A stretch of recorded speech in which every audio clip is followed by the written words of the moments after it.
They called it the San Gabriel Mountains. Remote, quiet, beautiful, a perfect place to disappear. Between 1979 and 1980, teenage girls began vanishing off the streets of Southern California. No connections, no clues, no bodies, just silence. But, in a nondescript van, two men were recording every scream.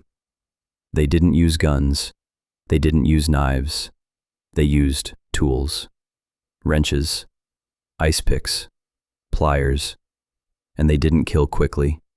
They tortured for hours, then discarded the evidence like trash in the canyons.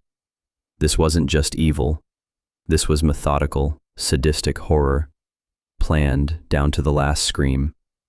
And it took months before anyone realized what was happening. This is the story of Lawrence Bittaker and Roy Norris. They weren't monsters from nightmares. They were monsters you'd pass on the sidewalk. This is the true story of the Toolbox Killers. California Men's Colony, San Luis Obispo, 1977. One was quiet, calculating, intelligent. The other was volatile, prone to violent fantasies, eager to share them. They shouldn't have ever met. But in the strange machinery of prison life, two very different criminals ended up sharing the same space, and within months would hatch a plan that would stain the hills of California forever. Lawrence Sigmund Bittaker was already a well-worn product of the system, a man with an IQ of 138, tested as gifted, but who preferred petty theft, burglary, and joyriding over any form of honest work. He fancied himself superior, smarter than the guards, smarter than the other inmates. His crimes hadn't yet crossed into violence, but his lack of empathy was clinical. A narcissist with nothing but time. Roy Lewis Norris, on the other hand, was darker. His offenses weren't rooted in theft or rebellion. They were rooted in rage. Arrested for assault with intent to rape, then again for attempted rape. By the time he landed in prison, he had already shown a pattern, targeting women, fantasizing about control, power, and pain. Together, they were a psychological powder keg, but it didn't explode immediately. In fact, their bond began like most prison friendships do. Small talk, shared cigarettes, talk of parole. But soon the conversations turned darker, very dark. Norris confided in Bittaker that he had violent sexual fantasies, the kind he never dared to say out loud before. Instead of recoiling, Bittaker leaned in. He didn't just listen, he encouraged it. They began drawing up what they called the plan, a fantasy, a shared vision of the perfect crime. What if they could do it? What if they could kidnap girls, torture them, record it all? What if there were no consequences? To most people, even thinking like this would trigger horror. But to Bittaker and Norris, it became something else, a project, something to perfect. And the real horror? It wasn't just that they had the thoughts. It was that they waited, planned, refined it. For 2 years after release, they stayed in touch, and when they were both out of prison, they followed through on the fantasy, every chilling detail. In fact, Bittaker bought a van just for it. Not a flashy one, not a blacked-out monster. A silver 1977 GMC cargo van. No windows, just utility. He called it Murder Mac. This was no spontaneous spree.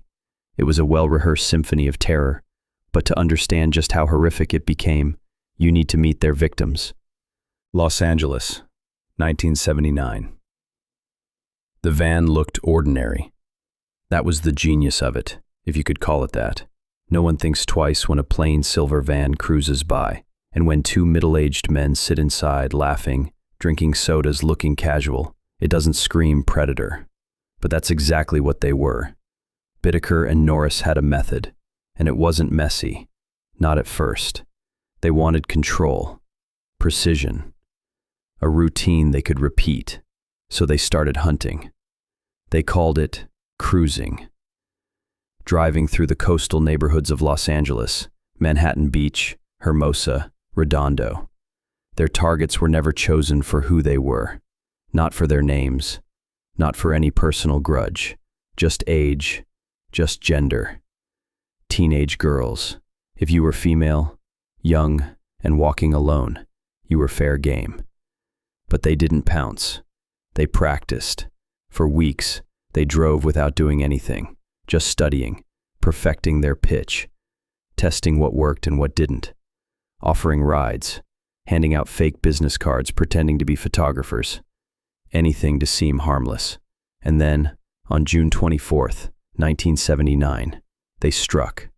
Lucinda Lynn Schaefer, 16 years old, was walking home from a church meeting. She was clean-cut, well-behaved, the kind of girl parents prayed for. They pulled over, offered her a ride. She declined. So they waited, tracked her, and when she passed a secluded area near the highway, they grabbed her, dragged her into the van, duct tape over her mouth, rope around her wrists. She was their first, but not their last.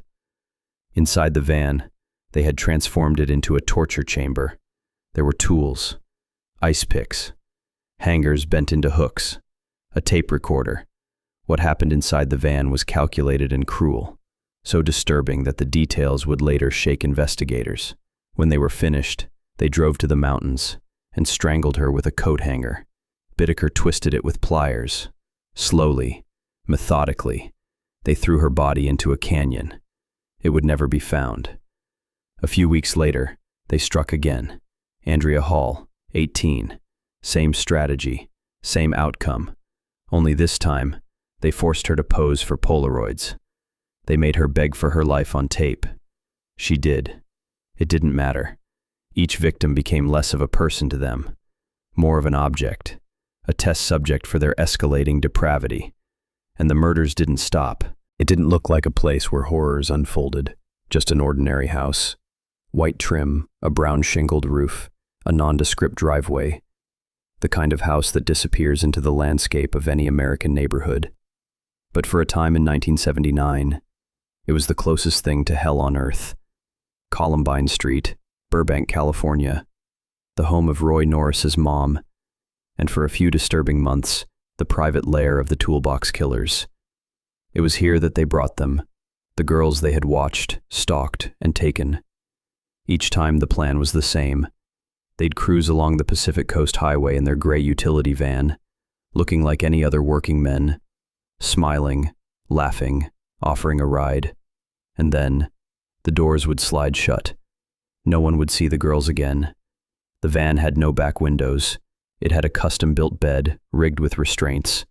And under the bed, the tools, not wrenches or screwdrivers, but pliers, ice picks, hammers, vice grips, a cassette recorder.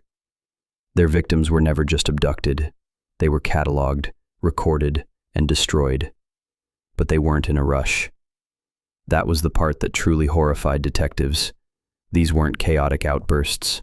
These were extended, rehearsed rituals. At Columbine Street, they created a schedule. 2 men, 1 victim. They took turns. They talked. They experimented. And all of it, every scream, every moment, was captured on cassette tape. And that tape would haunt the detectives for the rest of their lives. There was no escape from the van. But their third victim, Andrea Hall, tried anyway.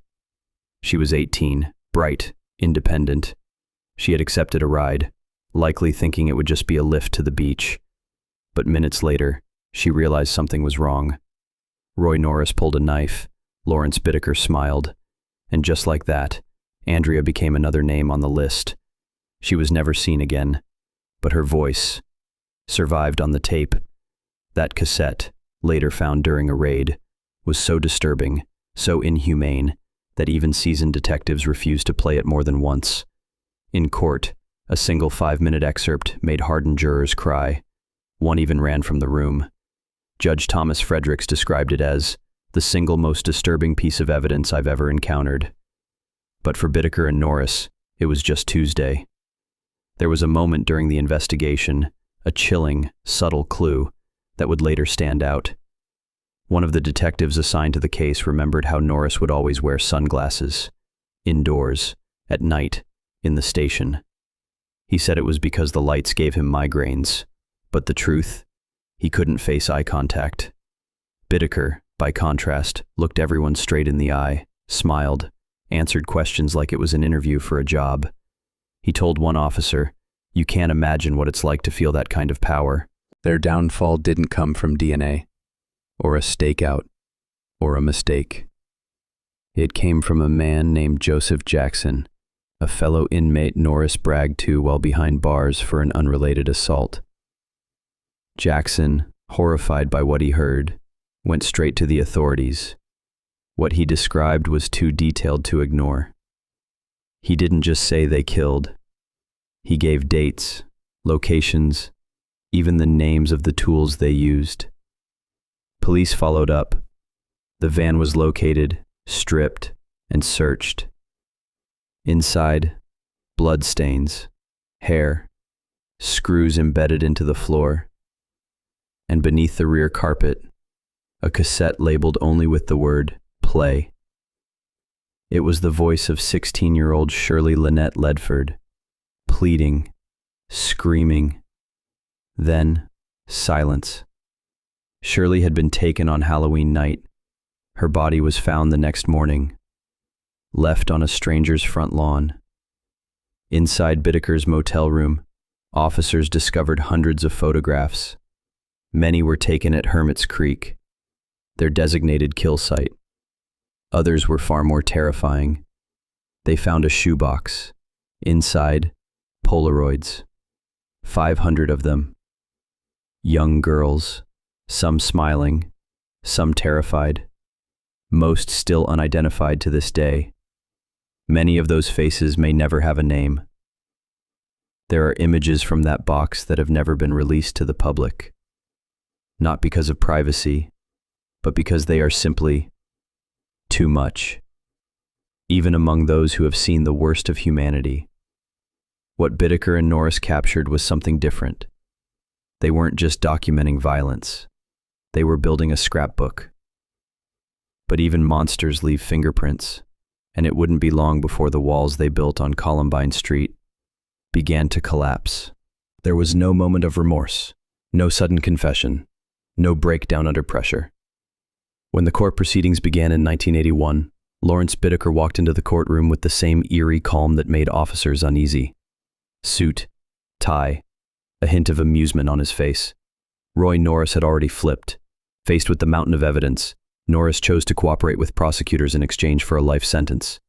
He became the key witness, the insider, the man who would recount, in chilling detail, exactly what he and Bittaker had done, name by name, crime by crime. Norris didn't just point the finger, he narrated. He described the van's layout, the restraints, the tape recorder. He described the screams, the laughter, the cruel games Bittaker played with tools meant for fixing, not hurting. And above all, he described the pride in Bittaker's eyes after each killing. Jurors listened in stunned silence, but nothing, not even Norris's testimony, prepared them for the cassette tape. 5 minutes. That's all the prosecution played. 5 minutes of Shirley Ledford's final moments. Her voice, her pleas, the mocking replies of two men enjoying the act of destruction. A veteran bailiff wept in the hallway afterward. One juror asked to be excused. Another vomited in the restroom. The judge warned the press not to describe the tape in detail.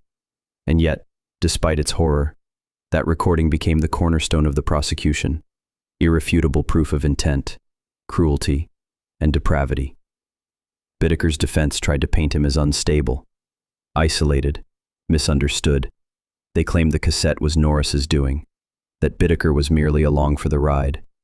But Norris's detailed accounts, cross-referenced with maps, timelines, and physical evidence, sealed the truth. Bittaker wasn't passive. He was the architect. And when asked directly, Norris didn't hesitate. He was the one who liked it. I followed, but he enjoyed it. There were 5 confirmed victims, but photos in the van and motel suggested more. Prosecutors showed jurors the infamous shoebox, the stack of Polaroids Norris said Bittaker kept like baseball cards. They held up each girl, desperate to give a name to the nameless. On March 24, 1981, after a trial lasting more than 3 weeks, the jury found Lawrence Bittaker guilty on all counts. 5 counts of first-degree murder, multiple counts of kidnapping, rape, and torture. Use of a deadly weapon in the commission of crimes. The sentence: death. The courtroom was silent. Bittaker showed no emotion, not during the reading of the verdict, not as the victims' families cried, not as he was led away.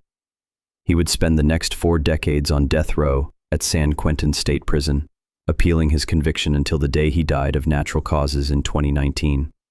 Roy Norris, meanwhile, remained in protective custody. He died in 2020. Neither man ever showed genuine remorse. Neither man was ever released, and neither deserved to be. Lucinda Schaefer, 16. Andrea Hall, 18. Jackie Gilliam, 15. Leah Lamp, 13. Shirley Ledford, 16. Their stories were interrupted. Their lives ended in a van that should have never been on the road. And while justice was served, no sentence can ever equal what was lost. The Toolbox Killers are dead, but their legacy lives on, not in infamy, but in the lessons they forced us to learn. How evil can hide behind charm, how it can wear a grin, and how justice, while slow, can still come with a gavel's weight.